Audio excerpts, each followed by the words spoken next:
নমস্কার, কেমন আছেন সবাই? আমার আরেকটি নতুন ব্লগে আপনাদের স্বাগত জানাই।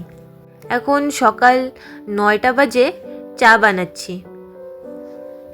আমি চায়ের মধ্যে আগে তেজপাতা দিয়েছি, তারপর চিনি আর চা পাতা দিয়ে দিলাম। প্রথমে এমনি চা পাতা দিলাম, তারপরে একটু গ্রিন টি এর চা পাতা দিলাম, তাহলে না গন্ধটা খুব সুন্দর আসে। আর তেজপাতা দিয়ে চা খেতে আমার খুবই ভালো লাগে। এটা আমার শাশুড়ি মা আমাকে শিখিয়েছিল, এত ভালো লেগেছে তারপর থেকে আমি যখনই চা বানাই চায়ের মধ্যে একটু তেজপাতা দেই। আগে জলের মধ্যেই সব ফুটিয়ে নিচ্ছি। আমি ফুটানোর পর যখন ছাঁকনি দিয়ে ছেঁকে নামিয়ে নিব চাটা, তারপরে আমি দুধ দিব।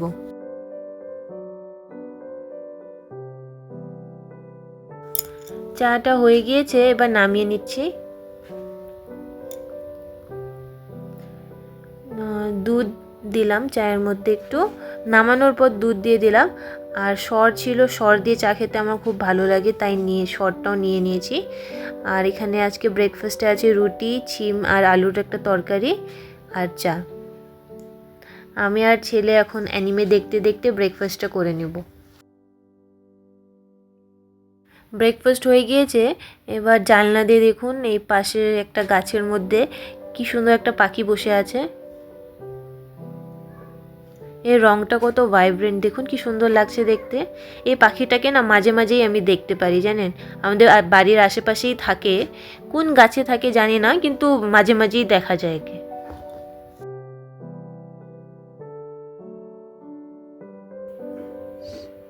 আজকের বাইরের আবহাওয়াটা দেখুন কি সুন্দর, খুব রোদ দিচ্ছে আজকাল, জানেন। আর ওই যে পাখিটা ছিল না এখানে আসছে, ওই যে গাছের উপরে আপনি দেখতে পাচ্ছেন, বক পাখিটা দেখা যাচ্ছে সাদা সাদা, ওর উপরে বসে আছে। ওই পাখিটাই উড়ে এখানে চলে আসলো। আর খুব জোরে হাওয়া দিচ্ছে আজকে।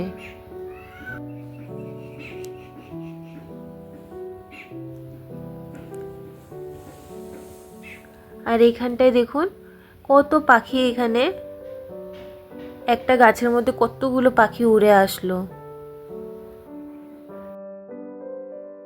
এখন 11টার মতন বাজে। মা এখানে অড়হর ডালকে সেদ্ধ করে 5 ফোড়ন আর শুকনো লঙ্কা ফোড়ন দিয়ে ডালটাকে দিয়ে দিয়েছে।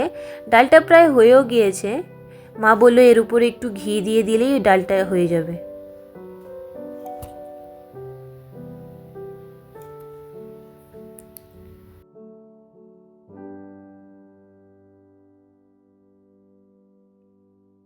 আর আমি এখানে আমার ছেলের খাবার তৈরি করছি। প্রথমে একটু গাজর কেটে দিয়ে দিলাম, এখন কোয়াশ দিব আর একটা আপেল কেটে দিব আজকে।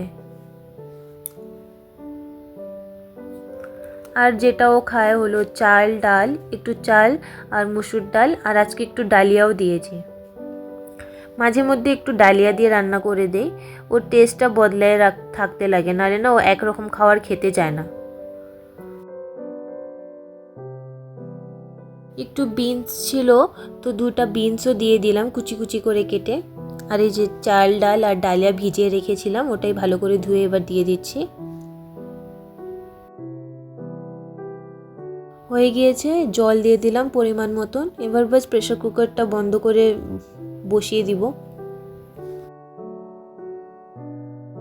আর এদিকে আগের দিনের কিছু পুঁটি মাছ ছিল, ওটাকে আমি লবণ হলুদ মাখিয়ে ভেজে নিব। আজকে মাছটার ঝোল করব না, আমার না পুঁটি মাছটা ভাজাই বেশি ভালো লাগলো ঝোলের থেকে। একটু পেঁয়াজ আর লঙ্কা কুচিয়ে ভাজবো আজকে।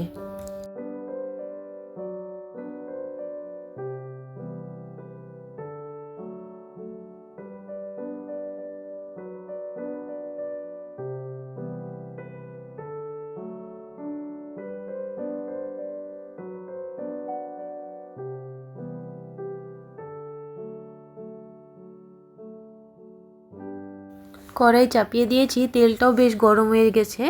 মাছগুলোও দিয়ে দিলাম, একটু কড়া করে মাছগুলো ভেজে নিব। এখানে মাছগুলো ভাজা হতে থাক, চলুন ছাদে যাই, ছাদে গিয়ে কিছু লঙ্কা তুলে আনি।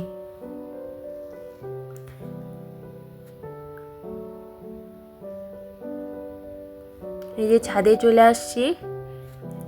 আজকে জানেন বাড়িতে কেউ নাই, ছেলেকেও ছাদের মধ্যে বসিয়ে রাখছি, ও বাইরে খেলছে আর আমি রান্না করছি ভিতরে।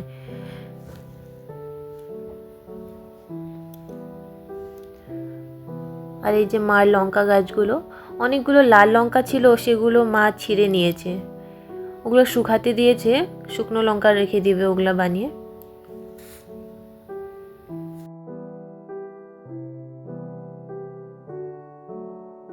আর এই দেখুন আমার ছেলেকে, ও না ফুল পাতা এগুলো ছিঁড়তে খুব ভালোবাসে।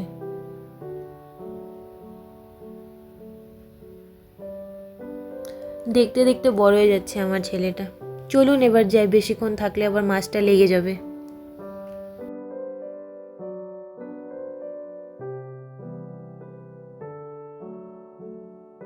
মাছের এক পাশটা রান্না হয়ে গিয়েছে, আরেক পাশটাও হবে, ওই জন্য মাছগুলোকে উল্টায় দিচ্ছি।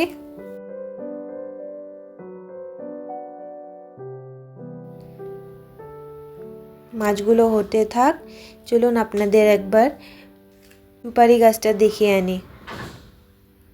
এই দেখুন সুপারি গাছ, কত সুপারি ধরছে দেখুন।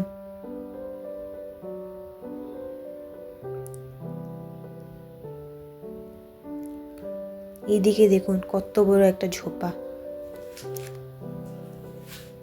কত ধরেছে দেখছেন। একটাই গাছ আছে, প্রচুর সুপারি ধরেছে।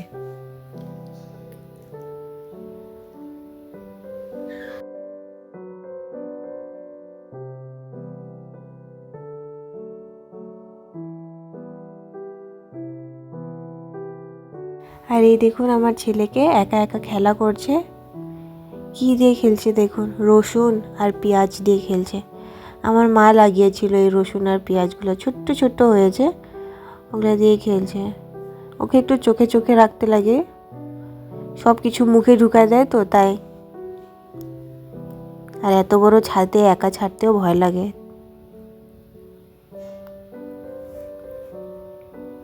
ও একটু খেলুক, আপনাদের এই পেয়ারা গাছটা দেখাই। এখন কত বড় পেয়ারা হয়েছে দেখছেন, এখনো পাকেনি, এটা কাঁচা আছে। আর এই পেয়ারাটার তো দেখুন ডালটাই ভেঙে গেছিলো, কিন্তু পেয়ারাটা নষ্ট হয়নি, ওটা ঠিক বড় হচ্ছে ধীরে ধীরে।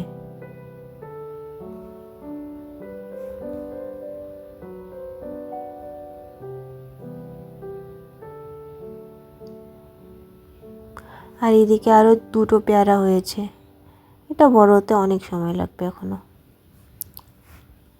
দেখছেন একদম ছোট্ট মতন পেয়ারা গাছ। আর আমার মা ওই মাছের কার্টুনগুলো পাওয়া যায় থার্মোকলের, ওগুলাতে লাগিয়েছে সব গাছ। আর ওর পাশেই একটা ছোট কাঁঠাল গাছও হয়েছে। আর এই জবা ফুলের গাছটা রোজ আমি একটা দুইটা করে জবা নিয়ে যাই ঠাকুরকে দেওয়ার জন্য। কম ফুটছে আজকাল। চলুন মাছটা দেখি। এই যে মাছটা প্রায় হয়ে গিয়েছে, এখন আমি পেঁয়াজ আর লঙ্কাগুলো দিয়ে দেবো। পেঁয়াজ আর লঙ্কাগুলো তো বেশি ভাজতে সময় লাগে না, তাই আমি পরেই দিচ্ছি।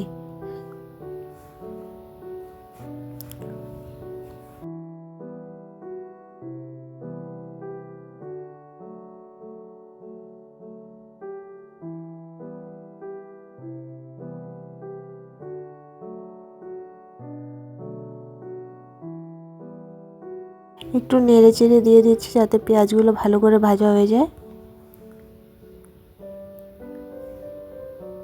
প্রায় হয়ে গিয়েছে, আমি নামিয়ে নিব এবার মাছগুলোকে। মা বাজার গিয়েছিল, বাজার থেকে একটু কলা নিয়ে আসছে আর এত বড় একটা আতা ফল নিয়ে আসছে।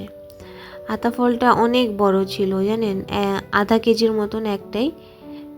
আর এটা খেতে এত ভালো লাগছে আমাদের। আগে কালকেও মা দুটো নিয়ে আসছিল, কিন্তু ওটাও খাওয়া হয়ে গেছে, আজকে আবার একটা নিয়ে আসলো। চলুন এবার খাওয়া দাওয়া করি।